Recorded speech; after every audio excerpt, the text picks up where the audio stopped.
Bébé. Ah ah ah.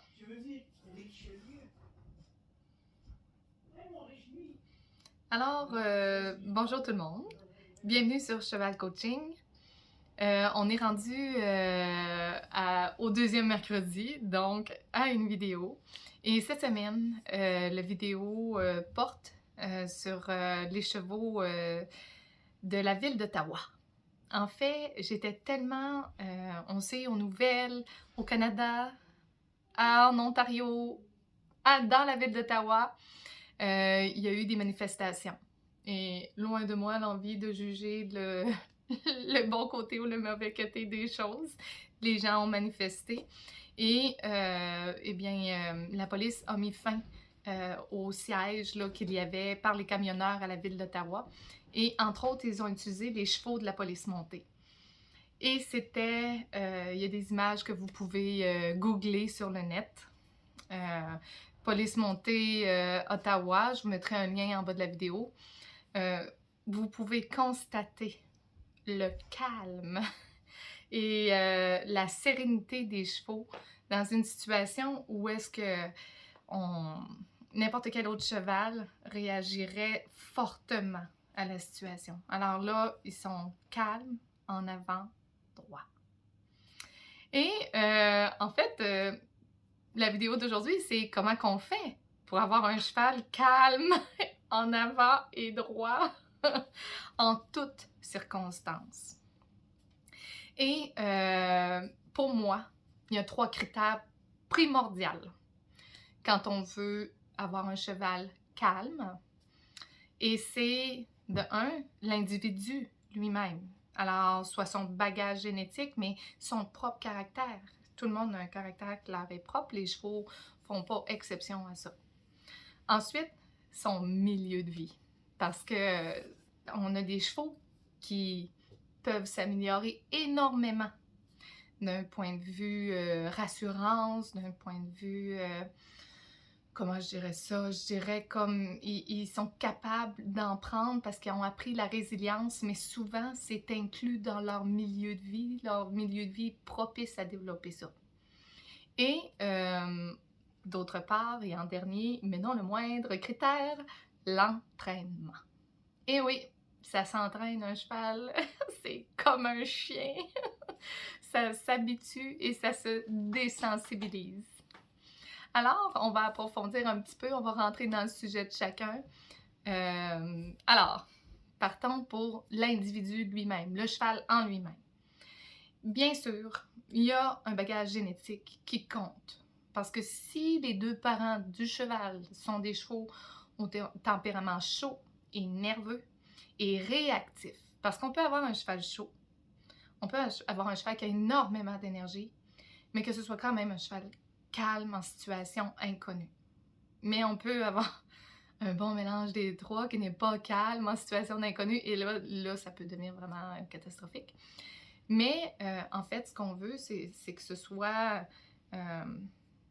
de bonne génétique. Alors, si vous avez des parents calmes, qui sont capables de prendre de la nouveauté, de l'inconnu, il y a des chances pour que le poulain soit, ou la pouliche, soit calme. D'autre part, moi, j'ai fait de l'élevage, j'ai eu des juments de toutes les sortes de tempéraments et j'ai eu des poulains qui venaient de ces juments-là qui n'avaient pas le même caractère que la mère. Alors, espoir, même si les parents ont un caractère très réactif, ça peut arriver que votre cheval à vous soit super calme. Alors, on appelle ça un miracle. Ça arrive. Et tant mieux, ça arrive, tant mieux. Mais habituellement, on met les chances de notre côté avec des parents calmes en situation imprévue, d'avoir un poulain calme en situation imprévue. Et si vous avez gagné à la loterie, que vous avez un cheval calme malgré ces gestes de prudence-là, ben tant mieux. Alors, votre individu en lui-même a déjà un caractère calme. C'est déjà un des premiers critères de rempli pour avoir un cheval calme en situation d'imprévu. Le deuxième critère, le milieu de vie. Celui-là dépend énormément de l'écurie de pension où est-ce que vous êtes ou de chez vous. Et là, je vous mets en contexte. Chez moi, j'ai eu, surtout par le passé, avant le COVID, un poney club. Et dans mon école, ben c'est pas une écurie normale. J'ai pas, vous arrivez pas chez moi avec l'écurie et les box. Le box, c'est dehors. Et qu'est-ce qu'il y a autour dehors? Ben, il y a un moulin assis, il y a de la machinerie, il y a du monde qui arrive puis qui repart tout le temps, il y a des vaches, il y a le bruit de laiterie. Et puis, tout ça fait qu'il y a quand même un certain roulement d'animaux, des poules qui arrivent, qui sont là à l'année, mais qui sortent juste le printemps. Alors, waouh, des poules! Euh, mais des choses qui changent. Alors, il y a une routine, c'est sûr qu'il y a une routine, mais cette routine-là change. Et ça habitue les chevaux à la résilience. Parce que qu'est-ce qu'il y a de nouveau? Ah, OK, il y a quelque chose de nouveau. Juste le fait dans leur environnement de vie, qu'il y ait des choses à laquelle ils ont à s'adapter, c'est déjà comme parfait. Alors, ça, l'environnement, ce qui serait le contraire de ce que j'essaie de vous exprimer, ce serait un milieu de vie où est-ce que le cheval est dans un box 24 heures sur 24. Alors, la seule stimulation qu'il y a, c'est ces 4 murs. Comment voulez-vous encourager un cheval à s'habituer à de la nouveauté et à ne pas réagir quand il n'y en a jamais de nouveauté dans sa vie? C'est pas possible. Alors, si dans son environnement naturel, où est-ce qu'il passe la majorité de son temps, il y a des choses qui changent de temps en temps, et là, chez moi, ça se fait tout seul. Hein? J'ai pas besoin de le planifier. Il y a les tracteurs, les choses nouvelles, la visite. Bon, j'ai pas besoin de planifier ça. Mais si chez vous, c'est tranquille, bon, amenez-en de la nouveauté. Amenez un ballon, amenez un parapluie, amenez une bâche, amenez un jouet d'enfant qui prend de la place puis qui risque un vélo. Amenez votre vélo. Puis vous pouvez le laisser de façon passive à l'extérieur du paddock. Et là, en supposant qu'il est à l'extérieur d'où est-ce que vous gardez vos chevaux, quand vos chevaux sont dehors, mettez du foin proche pour les obliger à s'approcher, là. Bon, ben ça c'est un exemple que c'est une habituation, mais passive. Fait que c'est pas invasif, c'est pas dans leur milieu, mais c'est proche. Mais ils vont à leur rythme. Et ça, c'est très important. Parce que ils s'apprivoisent par eux-mêmes. Et puis, pour terminer, le dernier critère, l'entraînement. L'entraînement, là, c'est un peu comme le milieu de vie, comme je venais un petit peu de vous expliquer. Mais c'est une façon passive. Alors, le cheval s'habitue par lui-même. Et le fait de mettre du foin proche crée comme une récompense à être brave. Parce que sa bravoure est félicitée par un estomac bien rempli, que peut-être les autres peureux n'auront pas. Ça, c'est vraiment bien. Alors, on félicite la bravoure. Ben, en entraînement, ça va être la même chose. On va essayer de féliciter toujours la bravoure. Alors là, il y a plein de méthodes. Vous pouvez y aller selon le type d'entraîneur que vous êtes, parce que une chose dont je voulais vous parler, c'est qu'avec les chevaux, soit vous entraînez, soit vous désentraînez. D'accord?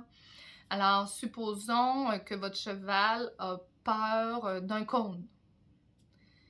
Bien, le fait qu'il recule du cône, mais qu'il vous emporte avec lui, il est en train de comprendre qu'il a la force nécessaire pour s'éloigner de ce qui lui fait peur. Ça, jusque-là, ça va, parce qu'il faut qu'il s'éloigne de ce qu'il a peur. C'est normal. Pour lui, sa survie en dépend. Hein? Un cône, c'est dangereux, tout le monde le sait.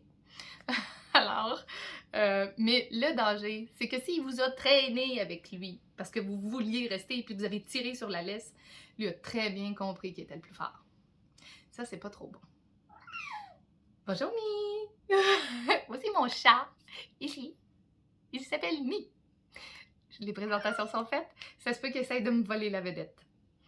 Alors, je vais essayer de continuer parce que j'ai pas tellement entraîné mon chat à ne pas miauler. Et dans le fond, pour faire une histoire courte, si votre cheval vous a montré par sa gestuelle qui avait peur du cône, s'il vous plaît, là, respectez-le. Alors, ça veut dire qu'il va falloir trouver sa zone de confort. Sa zone de confort, c'est quand il reste à l'arrêt, puis qu'il est capable de regarder le cône et de rester là. Alors, lui, pendant qu'il observe, il est en train de penser à deux options. Je me sauve ou j'avance puis je vais le sentir. Et là, vous êtes un peu... Vous êtes là, mais vous êtes un peu passif. Parce qu'un cheval qui a peur, la seule chose qui peut l'aider, c'est d'être curieux, d'aller s'avancer. Et vous, à ce moment-là, c'est d'être à côté, puis d'être le coach de basketball ou le coach de natation qui dit « Oui, vas-y, t'es le meilleur! » OK? C'est ça le jeu. C'est pas de commencer à lui faire des coups de laisse sur le nez ou un coup de fouette, « Allez, vas-y! » Oh non, non. Ça l'aide pas les chevaux. Alors, il y a une philosophie d'entraînement à développer. Puis quand on veut stimuler puis encourager la bravoure, on la félicite, on la récompense. Ça peut être des caresses, ça peut être des carottes. Mais surtout, le cheval se gratifie lui-même. Parce que quand il a été au-delà de sa peur, puis qu'il s'est aperçu que, bon, un cône, ça ne fait pas de mal à personne, puis ça va, on passe à côté, on le regarde un peu, mais ça va, ben ça va aller de mieux en mieux. Puis là, il ne faut pas en rester au cône. Il faut savourer d'autres petites victoires. Alors, chaque chose de la journée qui vous montre que lui a peur, vous devez arrêter votre montre, arrêter le temps et vivre au diapason de votre cheval pour lui montrer qu'il n'y a pas besoin d'avoir peur. De un, vous allez le respecter. Vous allez comme respecter le temps que lui a de besoin. Parce que nous, on a une montre, hein? On a tant de temps quand on va voir notre cheval et c'est désolant. Parce que eux, les chevaux, ils n'ont pas de montre puis ils ne comprennent pas ce concept-là. Alors, il faut aussi mesurer les défis. Alors là, je vais parler de baby step. Et là, j'avance beaucoup dans la philosophie de l'entraînement. Je m'excuse, j'approfondis trop. Mais des baby steps, ça veut dire on avance petit peu par petit peu. Alors, mon dernier truc de la journée, c'est que quand vous faites quelque chose avec votre cheval, vous y allez toujours par petites étapes. Un petit stimuli à la fois. OK? Alors, si pour lui, s'être approché de ça, du cône, alors, il était très loin, puis il a juste avancé de ça. Mais pour lui, c'est vraiment un gros pas psychologique. Un pas physique de ça, d'un cheval, on s'entend, c'est ridicule. Mais s'il vous a donné ça, c'est wow! OK? Peut-être demain, il va vous donner ça. Peut-être le lendemain ou le soir, il va vous donner ça. Puis un moment donné, il va y aller. Baby step, pensez baby step. Et même que des fois, même s'il n'a pas avancé, mais si au moins il n'a pas bougé, vous avez gagné. Dans le sens, pas gagné sur le cheval.